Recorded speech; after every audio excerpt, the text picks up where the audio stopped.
옛날 옛적한 왕국의 지혜로운 빈서판이라 불리는 마법의 서판이 있었습니다. 이 서판은 특별한 점이 있었으니 그것에 글을 쓰는 자는 원하는 지식을 얻을 수 있었고 머릿속에 그 지식이 그냥 생겨났습니다. 하지만 이곳에는 몇 가지 규칙이 있었죠. 첫째, 오직 어린아이만이 서판에 글을 쓸 수 있었고, 둘째, 한 번에 한 문장만 쓸 수 있었습니다. 이 왕국에는 배우고 싶은 것이 너무 많아 매일 무언가를 배우려 애쓰던 아이가 있었습니다. 이름은 벨라였고 그녀는 항상 호기심으로 가득 차 주변 세계에 대해 끊임없이 질문하며 성장했습니다.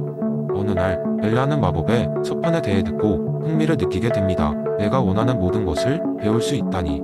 벨라는 설레는 마음으로 서판을 찾아갔습니다. 서판 앞에 서 있는 벨라의 마음은 두근거렸습니다. 드디어 서판에 다다랐을 때 그녀는 자신이 무엇을 배우고 싶은지 고민했습니다. 모든 것을 한꺼번에 배울 수는 없으니 무엇을 먼저 배울까? 그녀는 잠시 생각하더니 가장 알고 싶었던 자연의 언어를 배우기로 했습니다. 그래서 서판에 나는 자연의 언어를 배우고 싶습니다. 라고 적었습니다. 그러자 놀라운 일이 벌어졌습니다. 벨라는 새들이 지저귀는 소리나 나뭇잎이 바람에 흔들리는 소리의 의미를 이해할 수 있게 되었습니다. 그녀는 나비들에게 어디로 날아가는지 물었고 나비들은 달콤한 꽃들을 찾으러 간다고 대답했습니다. 고양이는 왜 항상 나무 위로 뛰어가는지 궁금해지면 고양이는 그곳이 편안하기 때문이라고 대답했습니다. 하지만 이 서판의 매력은 단순히 지식을 주는 것에 끝나지 않았습니다. 서판을 통해 지식을 얻으면서 벨라는 모든 이해가 다 경험에 기반하고 있다는 것도 깨달았습니다. 그녀는 자연의 언어를 이해하게 되면서 직접 숲을 탐험하고 들판에서 시간을 보내며 그들이 이야기한 여러가지 경험을 이해하게 되었습니다. 시간이 지나면서 벨라는 백지설의 의미를 깨달았습니다. 그녀가 무언가를 알게 되면 그것은 단순히 서판에 글을 쓴 순간의 기적에 그치는 것이 아니라 그 후에 그녀가 경험하며 배우고 체험하면서 진정한 이해와 지식이 쌓이는 것이었습니다. 그리고 이러한 과정 중에 그녀는 진정한 자신을 알아갔습니다.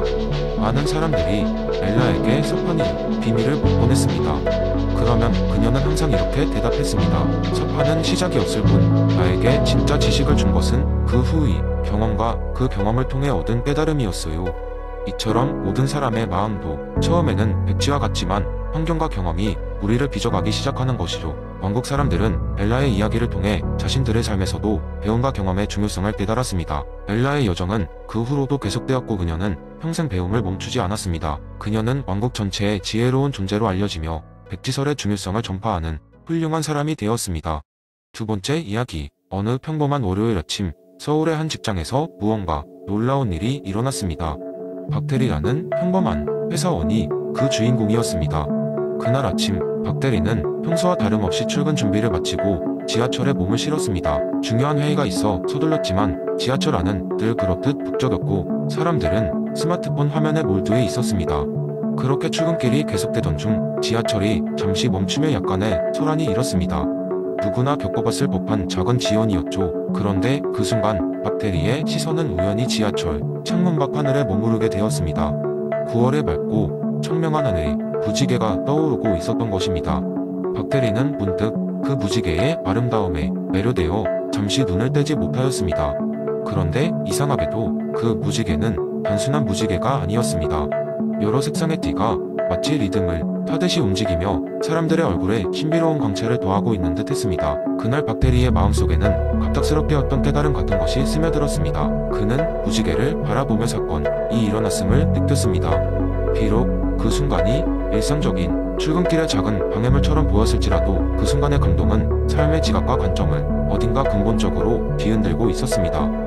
그것은 기존의 패턴과 생각이 틀을 깨뜨리는 진정한 의미의 사건이었습니다.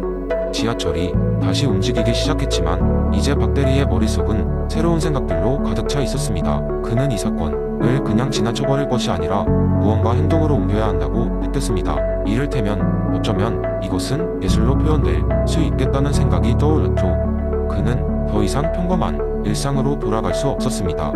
그날 이후로 박 대리는 퇴근 후에 1시간씩 시간을 내어 그림을 그리기 시작했습니다. 이제 그의 삶은 단조롭고 똑같은 일상의 반복이 아니라 어떤 생동감이 넘치는 새로운 가능성들로 가득한 일이 되어버렸습니다. 그는 회사에서 중요한 프로젝트를 진행할 때조차도 창조적인 해결책과 독창적인 아이디어로 주목받게 되었습니다. 이는 동료들에게도 자극이 되었고 회사 내에서도 작은 혁신들이 곳곳에서 일어났습니다. 몇 개월이 지나고 나서 박 대리는 자신의 작품을 모아 작은 갤러리에서 전시회를 열기로 결심했습니다. 이 전시는 동료들에게도 많은 영감을 주었고 그들 역시 각자의 사건을 찾아 나서기 시작했습니다.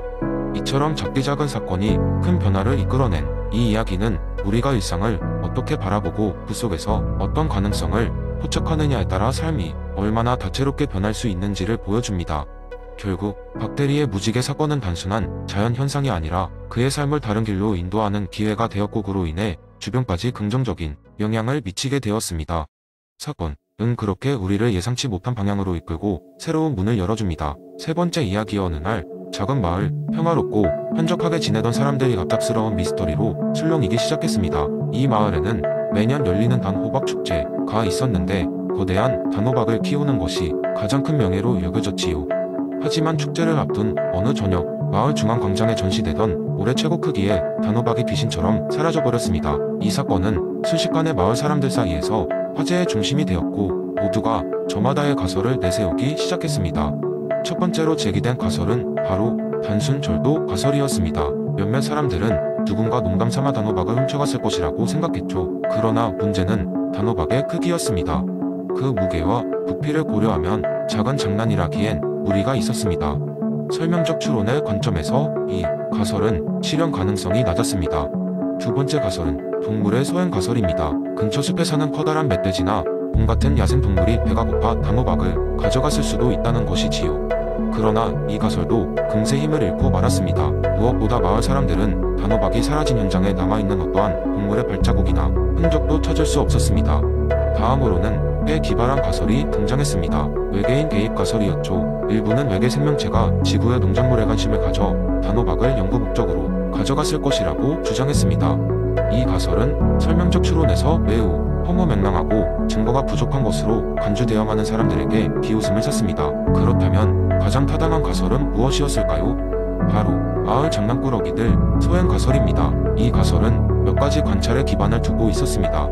먼저 단호박이 사라지기 전에 마을의 몇몇 젊은이들이 유난히 분주하게 움직이던 모습이 목격되었습니다. 또한 이전에도 이들은 축제 전날 사람들을 깜짝 놀라게 만드는 장난을 치곤 했다는 전례가 있었지요. 설명적 추론에 따르면 가설은 증거에 기반해야 할 뿐만 아니라 가장 간단하면서도 일관성 있는 방향으로 설명되어야 합니다. 이 마을 장난꾸러기들 소행 가설은 마을 사람들에게는 직관적인 고설 등력 있게 받아들여졌습니다. 결국 시간이 지나면서 이 가설이 사실임이 드러났고 단호박은 마을 외곽의 한옥관에서 발견되었습니다. 그 헛관은 과거 장난꾸러기 드레아지트로 사용되던 곳이었죠. 그 사건 이후 단순히 호기심을 자극하기 위한 장난이었음이 판명났고 마을 사람들은 안도의 한숨을 내쉬었습니다.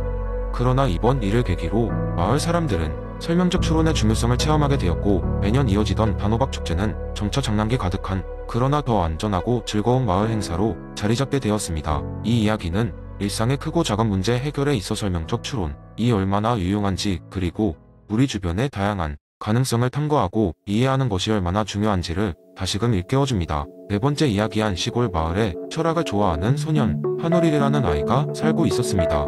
한우리는 책 읽기를 좋아해서 작은 마을 도서관에서 자주 시간을 보냈습니다. 어느 날 그가 책을 뒤적이다 발견한 낯선 이름이 있었습니다.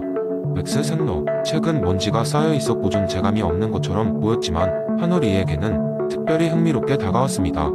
한우리는 생러의 가치계층 이론을 읽기 시작했습니다. 글을 읽으면 읽을수록 그는 마음속에서 철학적인 생각이 마구 넘쳐나는 것을 느꼈습니다. 생러가 말한 쾌락적 가치, 생명적 가치, 정신적 가치, 신성적 가치 등은 단순히 글자가 아니라 그날 이후로 그의 삶과 주변 사람들의 행동을 이해하는 새로운 창이 되었습니다. 하루는 마을에서 큰 축제가 열렸습니다. 사람들이 모여 쾌락적 가치를 즐기며 웃음소리가 가득할 때 한우리는 그곳에서 벌어진 일들을 생러의 이론을 통해 다시 보게 되었습니다. 그곳에는 다양한 사람들이 있었는데 그들 모두는 각자 다른 가치를 따라 행동하고 있었습니다. 축제를 즐기러 나온 김씨 아주머니는 음식 부스에서 달콤한 추러스를 사 먹으며 쾌락적 가치를 만끽하고 있었습니다. 그 맛있고 기름진 추러스한 입은 그녀의 하루를 행복하게 만들었습니다. 그러나 그 옆에서는 축제를 기획한 정씨 아저씨가 있었습니다. 그는 축제가 마을 공동체의 유대를 강화하고 사람들을 하나로 묶는 계기가 되었으면 하는 생명적 가치를 중시했습니다. 한편 환우리는 축제 한쪽에서 자신이 친구 철수를 만났습니다. 철수는 축제에서 어울리지 않고 깃발, 제작과 설계에 몰두하고 있었습니다.